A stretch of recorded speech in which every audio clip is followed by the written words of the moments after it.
Retenez bien ce visage, car c'est celui du ministre européen le plus clair et déterminé sur la question des sanctions à prendre contre le Rwanda. Maxime Prévost, c'est son nom. Il est vice-premier ministre, ministre des Affaires étrangères et de la coopération au développement de la Belgique.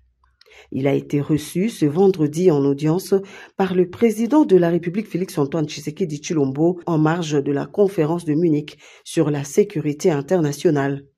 Tout comme il l'avait fait récemment devant les parlements belges et européens, aujourd'hui en face du président Tshisekedi, le chef de la diplomatie belge a réitéré son soutien à la République démocratique du Congo et a fermement condamné l'agression menée par Kigali et ses alliés terroristes du M23. Écoutez, j'ai souhaité rappeler au président Tshisekedi toute notre préoccupation par rapport à la situation à l'est du Congo, avec cette violation de l'intégrité territoriale du Congo que nous condamnons, et redit également notre indignation quant au rôle du Rwanda, qui effectivement en sous-main vient soutenir le M23.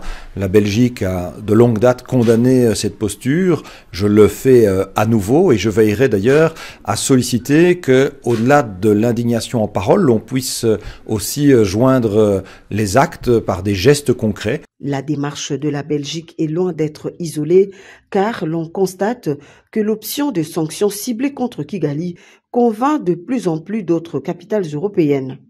Pour Maxime Prévost, il s'agira d'abord de déclencher la suspension du dialogue politique et sécuritaire avec le Rwanda et ensuite d'annuler le protocole d'entente sur les matières premières critiques entre l'UE et le Rwanda. Du reste, pas plus tard qu'hier, le Parlement européen, dans une très large majorité, a adopté une résolution pour demander la suspension aussi de l'accord sur les minerais.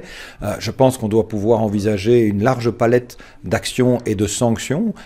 Et j'ai moi-même d'ailleurs demandé, dès lors que je suis également en charge, pas seulement des affaires étrangères, mais également de la coopération au développement, que l'on puisse analyser dans quelle mesure mettre un terme aussi au programme de coopération au développement que la Belgique entretient maintenant avec le Rwanda, parce qu'il faut que la pression diplomatique, que la réaction internationale s'intensifie pour s'assurer d'un réel cessez-le-feu sur place. Plus tôt dans la journée, le chef de l'État Félix-Antoine Tshisekedi Tshilombo a reçu Richard Grenell, envoyé spécial du président américain Donald Trump en charge des missions spécifiques.